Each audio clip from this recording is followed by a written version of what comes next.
The doctors couldn't save the millionaire's daughter who fallen sick in the restaurant. Minutes later, the waiter said he could help, and everyone was paralyzed when they saw what she did. Before starting the video, tell me where you are watching this video and what time it is. The restaurant was a shimmering palace of indulgence. Chandeliers cascaded with crystalline light, casting a soft golden glow across the velvet-draped booths and marble-topped tables. Guests sipped aged wines, their laughter mingling with the soft strains of a live string quartet. In the heart of this opulence sat Jonathan Langston, a self-made millionaire whose commanding presence exuded authority and wealth. Beside him was his daughter, Sophie, a radiant young woman of 16 whose wide smile belied a hint of unease. Jonathan's relationship with Sophie was, at best, a tightrope walk. He loved her fiercely but struggled to balance his demanding business empire with fatherhood. Tonight was an attempt at reconciliation, an elaborate dinner meant to bridge the growing distance between them. Sophie, dressed in an elegant sky-blue gown, was his pride and joy, though he rarely said so aloud. Their conversation was light, punctuated by the occasional distraction of Jonathan glancing at his phone. Sophie teased him about his inability to unplug, her laughter bright but tinged with quiet resignation. Around them, the restaurant hummed with life, waiters in crisp uniforms gliding between tables, delivering culinary masterpieces under silver domes. Unbeknownst to everyone, a quiet storm was brewing. Sophie, though outwardly cheerful, rubbed her temple briefly, the gesture going unnoticed.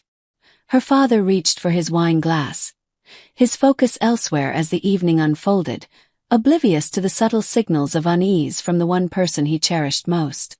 Amid the bustle, one person noticed, a young waitress stationed nearby, her keen eyes catching Sophie's faint frown and her shifting posture. But for now, the signs were too faint to warrant concern. As the evening unfolded, Sophie's laughter began to falter. She leaned forward slightly, her fingers lightly gripping the edge of the table. Her eyes darted around the room, as though searching for an anchor amidst the dizziness creeping over her. She sipped from her water glass, hoping it would quell the sudden wave of discomfort. "Sophie, are you all right?" Jonathan asked, noticing her hesitation for the first time. "I'm fine, Dad," she replied with a small smile, brushing off his concern. "It's probably just the room, it's warm in here." But her smile didn't reach her eyes. The color in her cheeks seemed to drain subtly, a stark contrast to her bright dress. She pushed her plate away, barely touched, and rested her hand on her forehead as though to steady herself. Jonathan leaned forward, concern flickering in his eyes now. "You haven't eaten much," he noted. "Maybe we should call it a night." "No, really I'm fine," Sophie insisted, her voice softer this time. She straightened in her chair, feigning composure, but her trembling hands betrayed her. Meanwhile, across the room, the young waitress who had been observing earlier frowned. Her name was Elena, a diligent employee known for her sharp memory and even sharper instincts. She noticed how Sophie seemed to withdraw, her motions sluggish and deliberate. She also noted Jonathan's furrowed brow, the subtle clenching of his jaw. As Elena continued her rounds, her attention lingered on Sophie. There was something off, and she couldn't shake the feeling that it wasn't just the heat or exhaustion.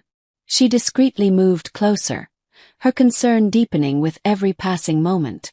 Jonathan, oblivious to Elena's watchful gaze, signaled for the check. The night that was meant to mend their bond was quietly slipping into unease.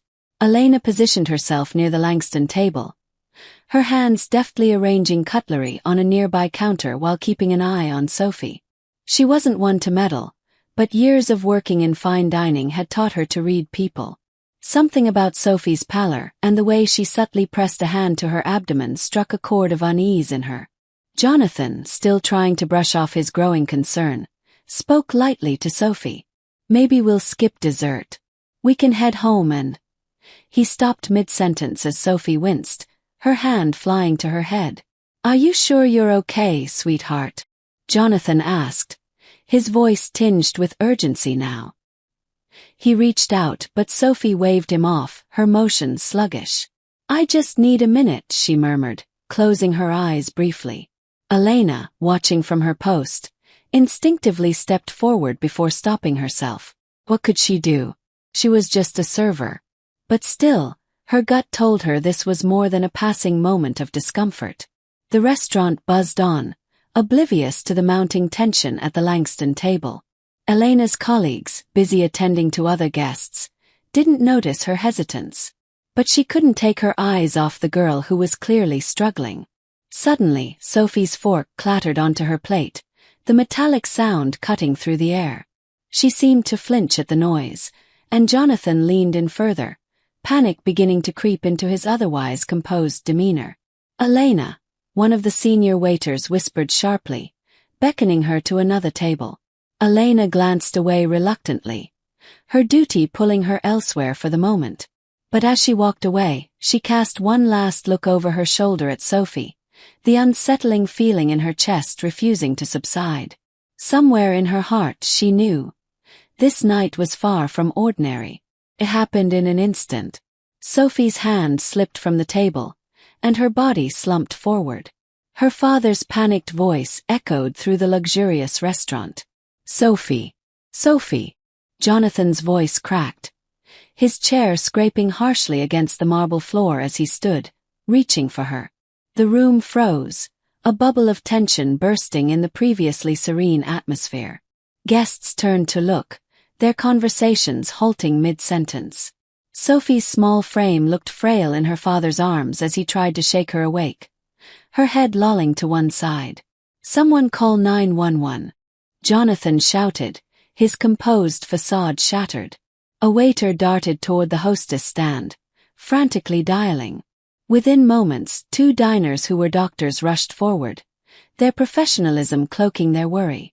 "What happened?" one of them asked, crouching beside Sophie and checking her pulse. "She said she felt dizzy earlier," Jonathan choked out. "She didn't eat much." "I don't know." The doctors worked swiftly, one adjusting Sophie's airway while the other checked her vitals. The hushed whispers of the onlookers grew louder, a ripple of concern spreading across the room. Still, Sophie's body remained motionless, her breathing shallow. Jonathan paced in frantic circles. What's wrong with her? Why isn't she waking up? The doctors exchanged uncertain glances. Her pulse is weak, but it's there. It's possible she's reacting to something she ate, or something else entirely. Nearby, Elena stood frozen, a tray still in her hands. Her heart pounded as she watched the scene unfold. A memory stirred in the back of her mind, a lesson from her past, a piece of knowledge she didn't think she'd ever need. She swallowed hard, debating with herself. Could she help? Should she? Her grip tightened on the tray as she watched, tension growing with each passing second. Jonathan's panic reached a fever pitch as Sophie's breathing grew more labored. The doctors at her side worked swiftly but exchanged grim looks, their whispered conversation adding to the tension. The crowd, once murmuring quietly, now buzzed with escalating concern.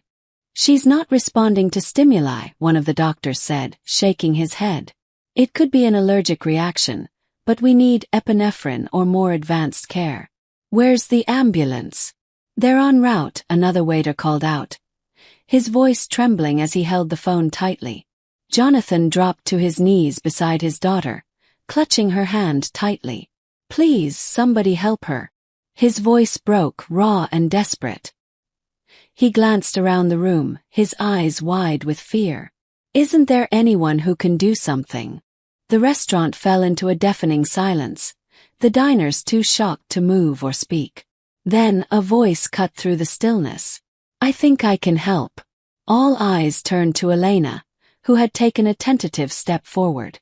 She looked small and uncertain under the weight of so many stares, but there was an undeniable resolve in her expression. She placed her tray down on the nearest table, her movements deliberate and steady. "What are you talking about?" one of the doctors demanded, his tone skeptical. "Are you a medical professional?" "No," Elena admitted, her voice quiet but steady. "But I've studied enough to recognize what's happening. I might know what to do." Jonathan's eyes locked onto hers, a mix of hope and disbelief flickering across his face. "You think you can save her?" he asked hoarsely. Elena hesitated, the enormity of her claim weighing on her. "I can try," she said finally. "But you have to trust me." The room held its collective breath. The room erupted in murmurs of disbelief.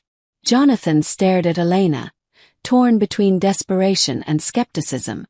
"You're a waitress," he said, his voice shaking. "How could you possibly?" "I know it sounds absurd," Elena interrupted, her voice rising slightly. "But I'm not just a waitress. I've been studying pre-med. I've taken courses in first aid and toxicology. I think I recognize her symptoms." "She needs a hospital," one of the doctors snapped, frustration bleeding through their professional tone. "We can't risk an unqualified intervention."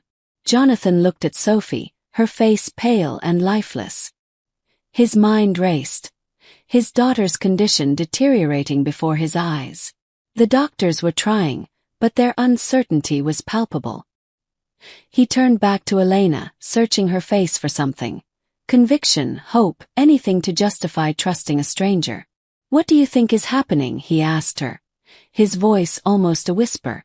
"I think she's having an anaphylactic reaction," Elena replied, steadying her shaking hands. "It's rare, but sometimes it can come on suddenly, even if she's never had allergies before. If I'm right, she needs an adrenaline injection now. And if you're wrong," the second doctor pressed, arms crossed. Elena faltered, her resolve flickering. "If I'm wrong, we lose a few minutes until the paramedics arrive. But if I'm right," she glanced at Sophie, lying limp on the floor. "She doesn't have minutes." The weight of her words settled over the room. Jonathan clenched his fists, then knelt back beside Sophie, stroking her hair. "Do it," he said hoarsely, his voice barely audible. "Whatever you think will help, do it." Elena's eyes widened slightly, but she didn't hesitate. She turned toward the kitchen, calling for a first aid kit. The crowd parted as she moved, her steps quick and deliberate. The room held its collective breath as she began. The first aid kit was thrust into Elena's hands by a trembling sous chef. Her fingers flew as she tore it open, scanning its contents for the one thing she hoped would be there: a preloaded epinephrine injector. Relief washed over her as she found it nestled among the bandages and antiseptic wipes. Elena returned to Sophie's side, the tension in the room thick enough to choke on. Jonathan hovered beside his daughter, his face pale and drawn. The two doctors exchanged glances but refrained from intervening. They seemed torn between opposing their unqualified colleague and acknowledging that, with time running out, Elena might be Sophie's best hope. "Okay," Elena murmured, mostly to herself as she knelt by Sophie.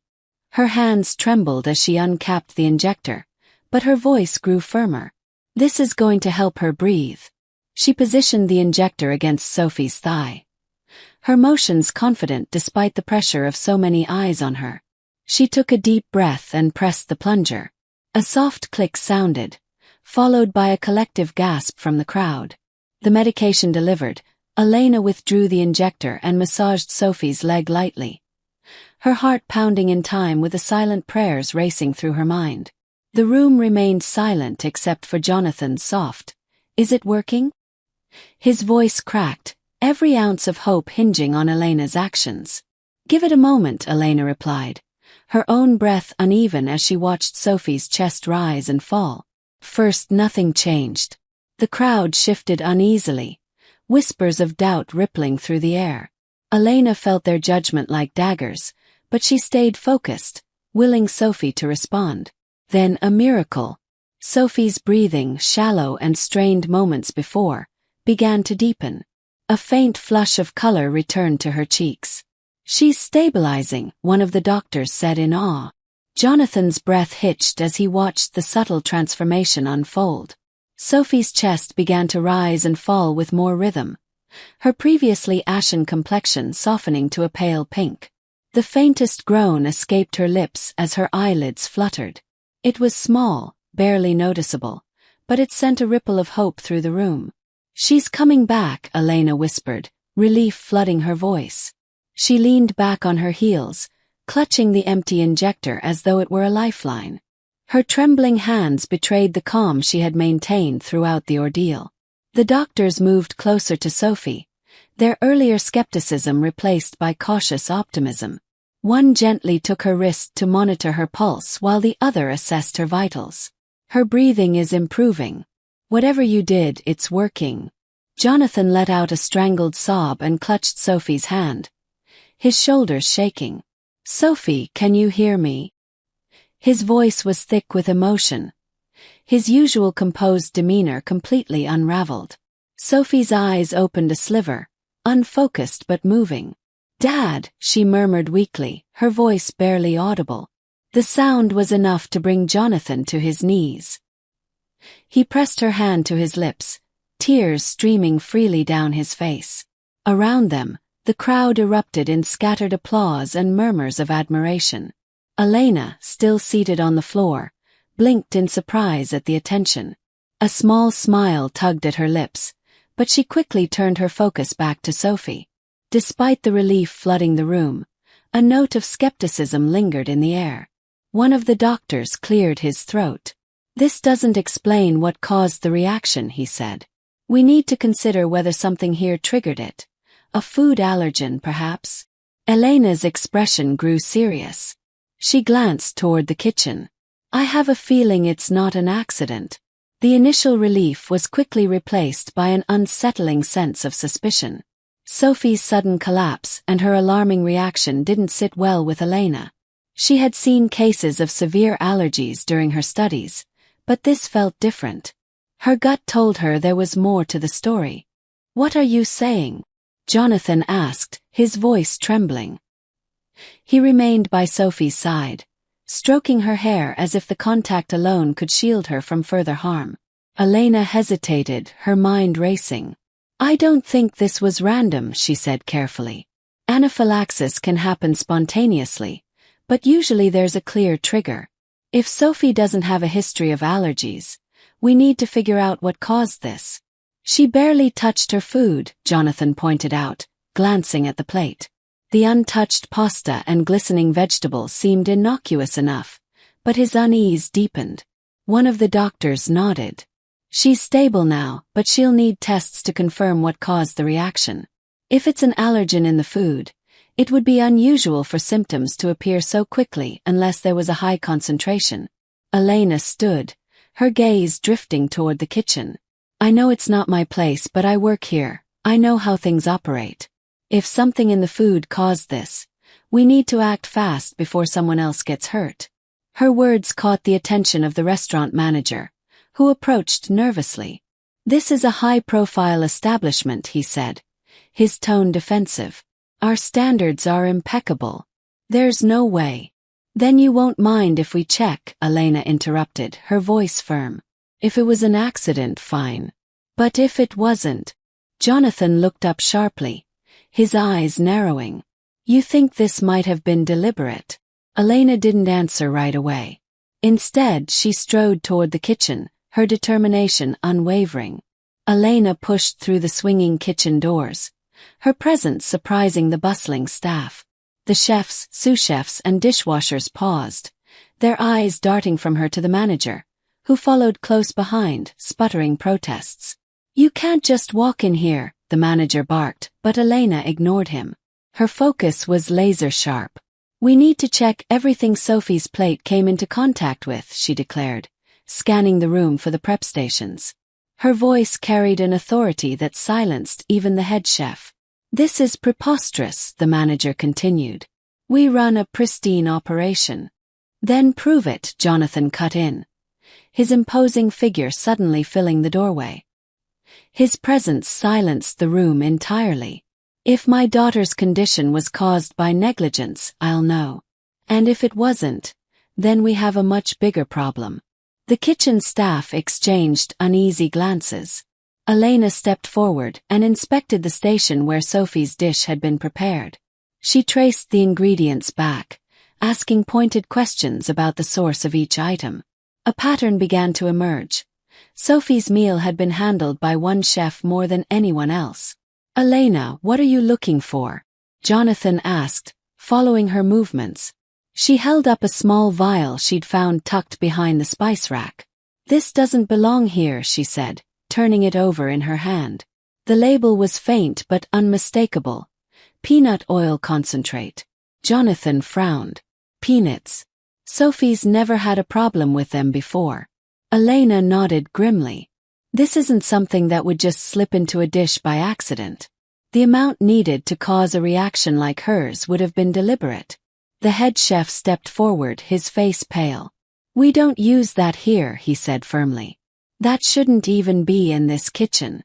The room went cold as realization began to dawn. Someone had tampered with the food. The weight of Elena's discovery settled over the kitchen like a heavy fog. Jonathan stared at the vial in her hand, his mind racing. "Who could have done this?" he demanded, his voice low but laced with fury. "And why?" The head chef shook his head, visibly shaken. "Have no idea. We have strict protocols. Every ingredient is logged, every station monitored. This is sabotage." Elena's gaze swept the room, her instincts honing in on the staff. Most of them looked shocked, but one figure stood apart, a sous chef lingering near the back, his expression unreadable. Elena's eyes narrowed. "Who prepared Sophie's plate?" she asked, her voice calm but firm. The head chef hesitated, then turned toward the sous chef. "Liam," he said, "you plated the dish. Did you see anything unusual?" Liam stiffened, his hands clenching at his sides. "No," he said too quickly. I don't know how that got there." "Really?" Elena pressed, stepping closer. "Because this vial was tucked behind your prep station." All eyes turned to Liam, who began to shift uncomfortably. "That's not mine," he snapped. "I don't even know where it came from." Jonathan's voice cut through the tension like a blade. "Why would someone do this? If you know something, speak now." Liam's composure cracked.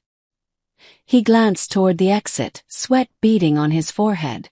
I didn't mean for it to go that far," he stammered. "It was supposed to just scare you." Jonathan's eyes darkened. "Scare me," he repeated, his voice dangerously quiet. "I needed you to notice me." Liam blurted out, his words tumbling over each other. "You don't care about the people you step on to get your millions. My brother lost everything because of you. His job, his health, and you didn't even blink." The room froze as Liam's confession hung in the air. Jonathan took a step forward, his towering frame casting a shadow over Liam. "You're telling me you put my daughter's life in danger because of some grudge against me?" His voice was low, each word laced with fury. Liam backed up, his hands raised defensively. "I wasn't trying to hurt her," he protested, his voice shaking. "I just wanted you to feel what it's like to lose something precious like my family did because of your corporate deals. I didn't think it would go this far." "That's a lie," Elena interjected sharply. She held up the vial. "This isn't something you just grabbed to scare someone. You knew exactly what you were doing when you added this to her dish." The head chef stepped forward, his face a mask of betrayal. "Liam, how could you? You've worked with us for years. This isn't just about Mr. Langston. This is about everyone here. You've jeopardized the reputation of this restaurant and the safety of our guests." Liam's eyes darted toward the door, as if calculating an escape. But Jonathan's next words stopped him cold. "You'll pay for this," Jonathan growled, his fists clenched. "Not just legally but morally. My daughter almost died tonight because of your actions. Whatever you think I did to your brother, this isn't justice, it's cowardice." The authorities arrived moments later, summoned by the manager. Liam was taken into custody, his protests drowned out by the murmurs of the kitchen staff. The vial of peanut oil was logged as evidence, sealing his fate. As Liam was led away, Jonathan turned to Elena. His voice was softer now, filled with gratitude. "You saved Sophie's life tonight," he said.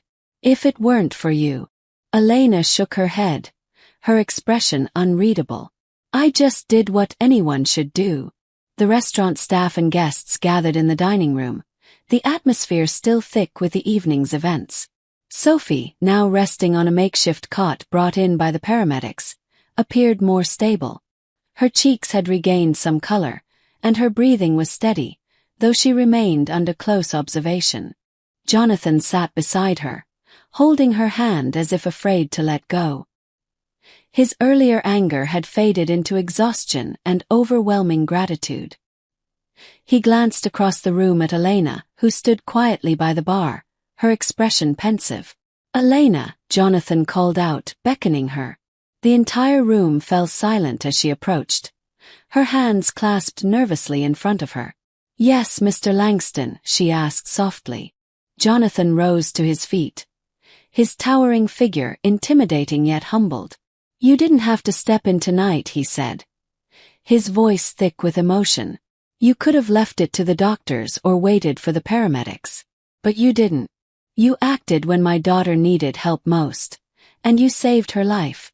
A smattering of applause broke out among the guests, growing louder as the weight of Jonathan's words sunk in. Elena flushed, ducking her head modestly.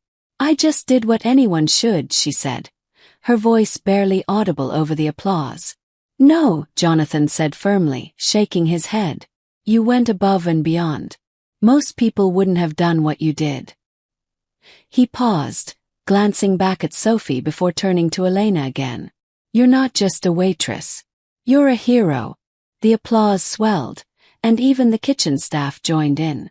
Elena's eyes glistened, but she maintained her composure, offering a shy smile. She didn't feel like a hero, just someone who had stepped up when it mattered most. The moment marked the beginning of a ripple effect that would change their lives. As the applause subsided, the weight of the night settled over the room. Paramedics prepared Sophie for transport to the hospital, ensuring she would receive further care and tests. Jonathan hovered protectively over her, his demeanor transformed from the composed businessman to an anxious and devoted father. Elena quietly stepped back, blending into the shadows. Her role, she thought, was done. But Jonathan wasn't finished. He turned abruptly and called her name again. "Elena, wait," he said, his voice carrying across the room. She froze, turning to face him. "You don't understand," he continued, his voice raw. "You didn't just save my daughter tonight. You've made me realize how much I've taken for granted. I've spent so much of my life chasing success that I lost sight of what really matters."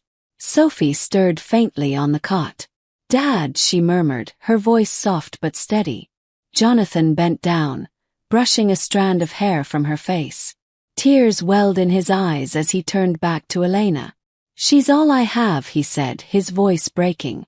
"And I almost lost her tonight because I wasn't paying attention. But you noticed. You saw what even I didn't see. I owe you more than I can ever repay." Elena shook her head, her voice calm but insistent. "You don't owe me anything, Mr. Langston. Just make sure Sophie knows how much she means to you." Jonathan nodded, his jaw tightening with determination. "I will," he said firmly. Sophie opened her eyes more fully now, gazing at Elena with gratitude. "Thank you," she whispered, her lips curving into a faint smile. "You're amazing." Elena smiled back, a wave of humility and relief washing over her. In that moment, a bond formed between them, one built on trust, courage, and newfound appreciation. The aftermath of the night began to settle as Sophie was carefully wheeled out to the waiting ambulance. Jonathan stayed by her side, refusing to let go of her hand. Before stepping into the ambulance, he turned one last time to face the restaurant crowd, his gaze locking on Elena. "This isn't over," he said firmly, his voice carrying an undertone of resolve. "You've done more than save a life tonight, Elena. You've reminded me of what's truly important. I intend to make things right, not just for Sophie but for others too." Elena blinked, unsure how to respond. She gave him a small nod, her humility still apparent. The crowd parted to let the ambulance through, leaving the restaurant in a heavy but contemplative silence. The next morning the news broke. Media outlets picked up the story of the hero waitress, who had saved a millionaire's daughter in a high-end restaurant. interviews with stunned diners, snippets of Jonathan's emotional gratitude, and praise for Elena's quick thinking spread like wildfire. The restaurant manager, eager to salvage the reputation of his establishment, leaned into the narrative. "She's always been one of our best," he told reporters. "Smart, diligent, and resourceful." But Elena avoided the cameras and microphones. She wasn't interested in the spotlight. Her focus was on finishing her studies and pursuing her dream of becoming a doctor. "I'm not a hero," she told a close colleague. "I was just lucky to recognize what was happening in time." Meanwhile, Jonathan and Sophie began discussing ways to use their wealth and influence for good. "We've been given a second chance," Sophie said to her father. "Let's not waste it." Jonathan agreed. That night had changed everything. For Elena, for Sophie, and for him. Days after the incident, the Langston family reached out to Elena personally. A sleek black car pulled up outside the modest apartment complex where she lived. When Elena opened the door to the unexpected knock, she found Jonathan and Sophie standing there, holding a bouquet of vibrant lilies. "I hope we're not intruding," Jonathan said, his smile warm but tentative. "We just wanted to thank you properly." Elena blinked in surprise, her hands awkwardly wiping on her apron. "Oh, you didn't have to do that," she said quickly, glancing behind her at the books and notes scattered across her small table, a testament to her long hours of study. Sophie stepped forward, her recovery evident in her steady posture and glowing complexion. "We had to," she said, her voice soft but sincere. "You saved my life. And we wanted to do more than just say thank you." Jonathan handed her an envelope, its weight hinting at something more significant than a thank you card. "This is for you," he said. "It's a scholarship fund to help you finish your medical degree. No strings attached. Just a small way for us to support someone as extraordinary as you." Elena's mouth fell open. She took the envelope hesitantly, her fingers brushing the embossed stationery. "I don't know what to say," she murmured, overwhelmed. "Say you'll accept it," Sophie said with a grin. "You're meant to be a doctor, Elena. The world needs more people like you." Tears welled in Elena's eyes, but she nodded. "Thank you," she said, her voice breaking. "This means more than you know." As the Langstons left, a sense of purpose filled the room. Elena wasn't just a waitress anymore. She was someone with the chance to fulfill her dream and make an even bigger difference. The days that followed brought a profound shift for both the Langstons and Elena. Jonathan, once laser-focused on his business ventures, found himself reassessing his priorities. He started spending more time with Sophie, accompanying her to her follow-up appointments and savoring their conversations over simple meals at home. One evening after dinner, Sophie sat across from her father in the living room. "You've changed, Dad," she said, her voice thoughtful. "I feel like I've got you back." Jonathan chuckled, leaning back in his chair. "You never lost me, sweetheart," he said softly. "But I think I lost myself for a while. That night, it scared me. I realized how much I've been missing. How much I've been missing with you." Sophie smiled, her heart swelling with warmth. "I'm glad you're here now," she said. "But we can't just leave it at that. We've got the means to do something bigger. Something that matters." Jonathan nodded, the gears in his mind already turning. "You're right. We need to give back not just to Elena but to others like her. People who have the heart to make a difference but not always the means." By the end of the week, the Langstons had established the Langston Foundation for Unsung Heroes, a charitable organization dedicated to recognizing and supporting individuals who went above and beyond in acts of courage, kindness, and community service. Elena, naturally, was the first honoree. At the foundation's launch event, Jonathan introduced her to a standing ovation. "This young woman reminded me of something I'd forgotten," he said to the crowd. "That true success isn't measured by what you build, but by what you give back." Elena, humbled, accepted the recognition with quiet grace. "I just did what needed to be done," she said. "But I hope it inspires others to do the same." The Langston Foundation quickly gained traction, becoming a beacon of hope and inspiration.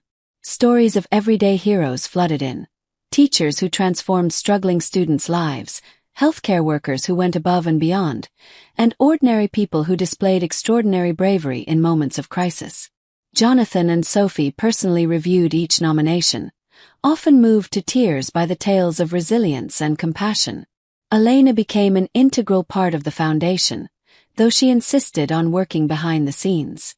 She helped shape programs that provided scholarships, emergency aid, and recognition for unsung heroes like herself. Though her name was now associated with the foundation, she remained focused on her studies, determined to become a doctor. One day, Sophie visited Elena at her modest apartment. They sat together over coffee, their bond having grown beyond gratitude into genuine friendship. "You know," Sophie said, stirring her cup, "I used to feel like my dad's world was too big for me. I thought I'd get lost in it. But now, it feels like we're building something that actually matters." Elena smiled, her face lighting up. "You are," she said. "You're showing people that small actions can have ripple effects. Look at us, I was just doing my job that night, but now there's this." She gestured to a pamphlet for the foundation on the table. Sophie nodded, a wistful smile on her lips. "I don't think you realize how much you've inspired us." The conversation was interrupted by Elena's phone buzzing. It was an email notifying her of her acceptance into medical school, a full scholarship attached, courtesy of the Langston Foundation. Elena's eyes welled up as Sophie hugged her. "You're going to change lives," Sophie whispered. "Just like you changed mine." Years later, a radiant Elena stood on the stage of a packed auditorium, dressed in a crisp white coat with a stethoscope draped around her neck. Applause filled the air as she was introduced as the keynote speaker at the annual Langston Foundation Gala. Now a practicing doctor, Elena had not only achieved her dream but exceeded it.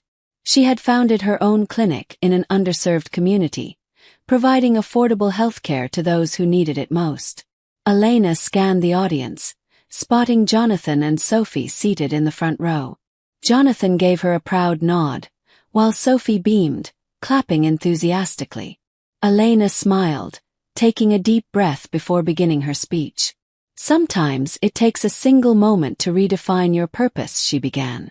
"For me, that moment came in a restaurant where I wasn't a doctor, but just a waitress with a choice, to act or to step back. That choice changed my life and, more importantly, saved another." The crowd erupted in applause. Elena's voice softened as she added, "And none of this would have been possible without the generosity and vision of the Langston family, who turned a night of fear into a lifetime of impact." The audience rose to their feet, honoring the journey she had undertaken. As the applause subsided, Elena stepped off the stage and was immediately embraced by Sophie. The years had only strengthened their bond, transforming their connection from gratitude into deep friendship. "You were amazing," Sophie said, her eyes glistening with pride. "But I wouldn't expect anything less." Jonathan approached with a warm smile, shaking Elena's hand. "You've turned that moment into something extraordinary," he said. "And you've inspired more people than you'll ever know." Elena smiled, a wave of humility washing over her. "I couldn't have done it without you both. The foundation gave me the chance to become the person I always wanted to be." The three of them made their way to a quieter corner of the gala, where a table was set with mementos of the foundation's achievements. Photographs of past honorees lined the walls, each one a story of courage and kindness. Jonathan gestured toward a new addition to the display, a framed photo of Elena in her clinic, treating a young patient. "It's a reminder of what we can achieve when we work together," he said. Sophie added, "And proof that a single act of bravery can create ripples that touch countless lives." Elena nodded, her heart full. As the gala drew to a close, Elena stood with Jonathan and Sophie on the balcony overlooking the glittering city lights. The air was cool, carrying a sense of serenity and promise. Sophie leaned against the railing, her voice soft. "You know, I think about that night all the time," she admitted. "It was terrifying, but it brought us all here, to this moment." Jonathan nodded, his gaze fixed on the horizon. "Changed everything for me. I thought I was building a legacy through wealth, But now I realize the real legacy is in people, in the lives we touch. Elena, standing between them, felt a swell of gratitude. And it's not just about the big moments, she said. It's about the small choices we make every day. Choosing to help, to listen, to care. Sophie smiled. Exactly. Like what you did for me. The three shared a quiet moment of reflection before Jonathan spoke. This is only the beginning. Together we can do so much more. Elena looked at them both, her heart full. I think so too, she said, her voice steady and hopeful. As they rejoined the guests, Elena felt the warmth of their friendship and the promise of a brighter future. They had all come so far, and there was so much more to give.